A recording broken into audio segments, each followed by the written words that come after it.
আসসালামু আলাইকুম রহমাতুল্লাহ। প্রিয় দর্শক, এই পবিত্র জুমার দিন একটি দোয়ার আমল করুন, যেই দোয়াটি মাত্র একবার পড়লে 70 জন ফেরেশতা 1000 দিন পর্যন্ত আপনার আমল নামায় নেকি লিখতেই থাকবে। সুবহানাল্লাহ। দোয়াটি খুবই গুরুত্বপূর্ণ, ফজিলতপূর্ণ এবং দোয়াটি খুবই সহজ। আপনি চাইলে এই দোয়াটি চলতে ফিরতে, উঠতে বসতে, কাজে কর্মের ফাঁকে ফাঁকেও পড়তে পারবেন। প্রিয় দর্শক, আজকের এই ভিডিওতে জুমার দিনের গুরুত্ব ও ফজিলত সম্পর্কে এবং জুমার দিনের গুরুত্বপূর্ণ বিশেষ কিছু আমল সম্পর্কে আলোচনা করব। সুতরাং গুরুত্বপূর্ণ ভিডিওটি না টেনে সম্পূর্ণ শুনুন এবং উপকারী মনে হলে প্রিয়জনের কাছে শেয়ার করুন, যেন তারাও জানতে পারে এবং আমল করতে পারে। আর আপনি যদি আমাদের চ্যানেলের নতুন দর্শক হয়ে থাকেন, তাহলে চ্যানেলটি সাবস্ক্রাইব করে পাশের বেল আইকনটি অল নোটিফিকেশন করে রাখুন, যেন পরবর্তী ভিডিওগুলো সহজেই পেয়ে যান।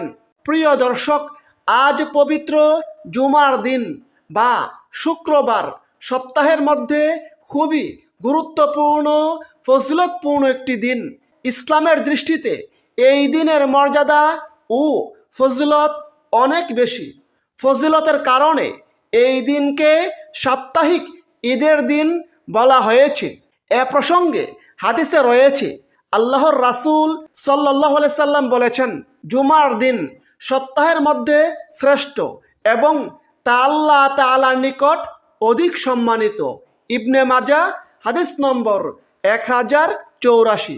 জুমার দিনের গুরুত্ব প্রসঙ্গে অপর হাদিসে হযরত আবু হুরায়রা রাদিয়াল্লাহু আনহু বলেন, আল্লাহর রাসূল সাল্লাল্লাহু আলাইহি সাল্লাম বলেছেন, সূর্য উদিত হওয়ার দিনগুলোর মধ্যে জুমার দিন সর্বোত্তম। এই দিনে আদম আলাইহিস সালামকে সৃষ্টি করা হয়েছে। এই দিনে তাকে জান্নাতে প্রবেশ করানো হয়েছে এবং এই দিনে তাকে জান্নাত থেকে বের করা হয়েছে। সুবহানাল্লাহ। মুসলিম শরীফ হাদিস নম্বর 854। জুমার দিনের গুরুত্বপূর্ণ, ফজিলতপূর্ণ, আবশ্যকীয় আমল হচ্ছে জুমার নামাজ আদায় করা। জুমার নামাজ খুবই গুরুত্বপূর্ণ এবং ফজিলতপূর্ণ। জুমার নামাজের নির্দেশ দিয়ে আল্লাহ তাআলা পবিত্র কুরআনে বলেন, হে মুমিনগণ, জুমার দিনে যখন নামাজের আজান দেওয়া হয়, তখন তোমরা আল্লাহর স্মরণে দ্রুত ছুটে যাও এবং বেচাকেনা বন্ধ করো, এটা তোমাদের জন্য উত্তম, যদি তোমরা বুঝো। সূরা জুমআ আয়াত 9। জুমার নামাজের ফজিলত প্রসঙ্গে অপর হাদিসে হযরত সালমান ফার্সি রাদিয়াল্লাহু আনহু বলেন, প্রিয় নবী বলেছেন, যে ব্যক্তি জুমার দিন গোসল করলো, সাধ্যমতো পবিত্র হলো, তেল ব্যবহার করলো, ঘর থেকে সুগন্ধি ব্যবহার করলো, অতঃপর মসজিদ আসলো, সেখানে দুজন মুসল্লির মধ্যে ফাঁক করে সামনে এগিয়ে গেল না, নির্দিষ্ট পরিমাণে নামাজ পড়ল, অতঃপর ইমাম খুতবা শুরু করলে চুপ থাকলো, তাহলে আল্লাহ তাআলা তার 2 জুমার মধ্যবর্তী সময়ের গুনাহ মাফ করবেন। সুবহানাল্লাহ। এ প্রসঙ্গে হাদিসটি বর্ণিত হয়েছে বুখারী শরীফে, হাদিস নম্বর 883। দর্শক, জুমার নামাজের গুরুত্ব প্রসঙ্গে অপর হাদিসে রয়েছে, প্রিয় নবী বলেছেন, 5 ওয়াক্ত নামাজ এক জুমা থেকে পরবর্তী জুমা, এক রমজান থেকে পরবর্তী রমজান মধ্যবর্তী সময়ের গুনাহ মাফ করে, যদি সে ব্যক্তি সব ধরনের কবিরা গুনাহ থেকে বিরত থাকে।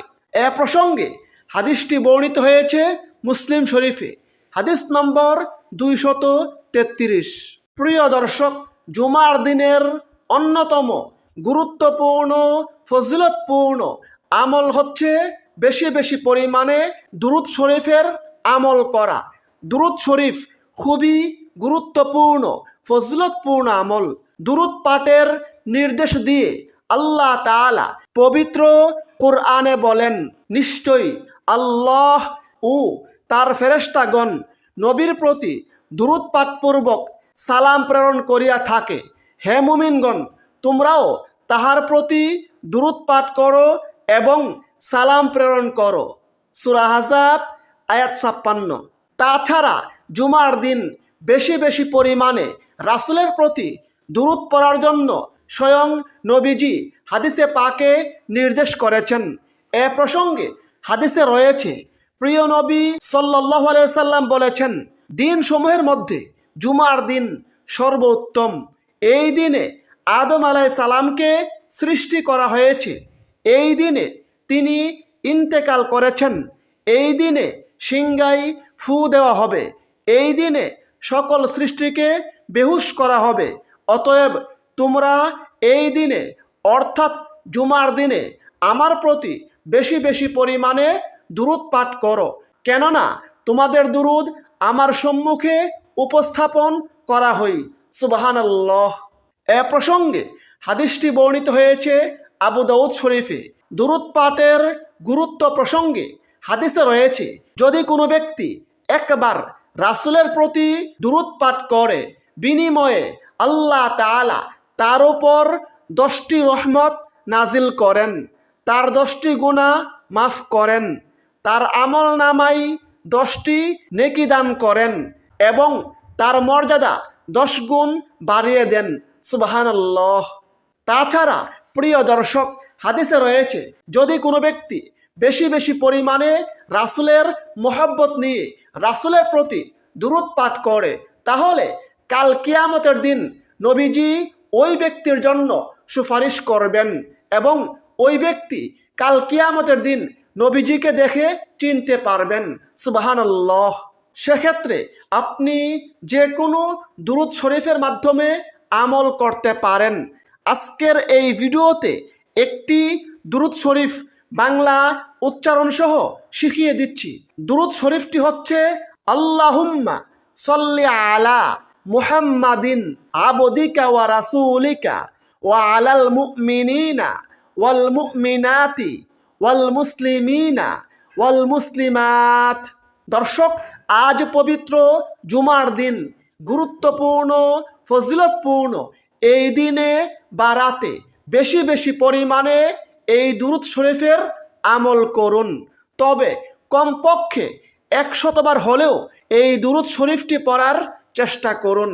এই পবিত্র জুমার দিনের অন্যতম গুরুত্বপূর্ণ আমল হচ্ছে বেশি বেশি পরিমাণে ইস্তেগফারের আমল করা। ইস্তেগফার খুবই দামি আমল, খুবই গুরুত্বপূর্ণ ফজিলতপূর্ণ আমল।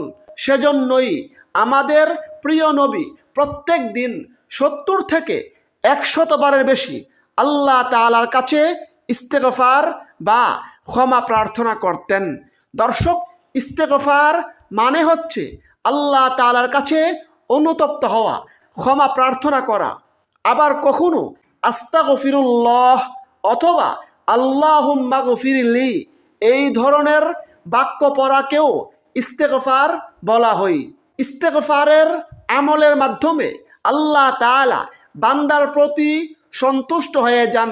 বান্দার জীবনের গুনাহ খাতা আল্লাহ তাআলা মাফ করে দেন। তাছাড়া বেশি বেশি পরিমাণে ইস্তেগফারের আমল করলে আল্লাহ তাআলা আমলকারীর সব দুশ্চিন্তা পেরেশানি দূর করে দেন, বিপদ মুসিবত দূর করে দেন এবং বেশি বেশি পরিমাণে ইস্তেগফারের আমলকারীকে আল্লাহ তাআলা গায়েবীভাবে বৃষ্টির ফুটার মতো রিজিক দান করেন। সুবহানাল্লাহ। অর্থাৎ এমনভাবে আল্লাহ তাআলা গায়েবী উৎস থেকে ইস্তেগফারের আমলকারীকে রিজিক দান করবেন, যা সে কল্পনাও করতে পারবে না। সুবহানাল্লাহ। সেক্ষেত্রে প্রিয় দর্শক, আপনি যে কোনো দোয়ার মাধ্যমে ইস্তেগফারের আমল করতে পারেন। কুরআন এবং হাদিসে ইস্তেগফারের অসংখ্য দোয়া রয়েছে। সেই সকল দোয়া থেকে আজকের এই ভিডিওতে খুবই গুরুত্বপূর্ণ ফজিলতপূর্ণ একটি দোয়া বাংলা উচ্চারণ সহ শিখিয়ে দিচ্ছি। দোয়াটি হচ্ছে রব্বি গফিরলি ওয়া তুব আলাইয়া ইন্নাকা আনতাত তাওয়াবুর রহিম।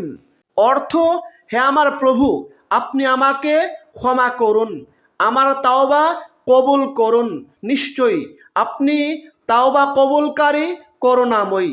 এই দুয়ার গুরুত্ব প্রসঙ্গে হাদিসে রয়েছে, প্রিয় নবী এক বৈঠকেই এই দুয়াটি 100 বার পড়তেন। সুবহানাল্লাহ। সুতরাং প্রিয় দর্শক, আজ পবিত্র জুমার দিন, দিনে বা রাতে যে কোনো সময় ইস্তেগফারের এই গুরুত্বপূর্ণ দোয়াটি অন্তত 100 বার পড়ার চেষ্টা করুন। রব্বি গফিরলি ওয়া তুব আলাইয়া ইন্নাকা আনতাত তাওয়াবুর রহিম। প্রিয় দর্শক, এই ভিডিওর শুরুতে বলেছিলাম এমন একটি দোয়ার কথা শেয়ার করব, যেই দোয়াটি মাত্র একবার পড়লে 70 জন ফেরেশতা আমলকারীর জন্য 1000 দিন পর্যন্ত নেকি লিখতেই থাকবে।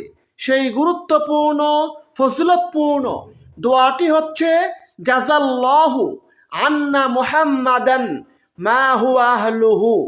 জাযাল্লাহু আন্না মুহাম্মাদান মা হুয়া আহলুহু। অর্থ, আল্লাহ তাআলা হযরত মুহাম্মদকে আমাদের পক্ষ থেকে তিনি আমাদের উপর যতটা হকদার সে সংখ্যা অনুপাতে তার উত্তম প্রতিদান দান করুন। এই দোয়ার গুরুত্ব প্রসঙ্গে হাদিসে রয়েছে, হযরত ইবনে আব্বাস রাদিয়াল্লাহু আনহু বলেন, আল্লাহর রাসূল সাল্লাল্লাহু আলাইহি ওয়াসাল্লাম বলেছেন, যে ব্যক্তি এই দোয়াটি একবার পড়বে, আল্লাহ তাআলা ফেরেশতাদেরকে তার জন্য 1000 দিন পর্যন্ত নেকি লিখার জন্য নির্দেশ করেন।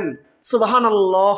অপর হাদিসে রয়েছে, যে ব্যক্তি এই দোয়াটি একবার পাঠ করবে, বিনিময়ে 70 জন ফেরেশতা 1000 দিন পর্যন্ত নেকি লিখতে থাকবে।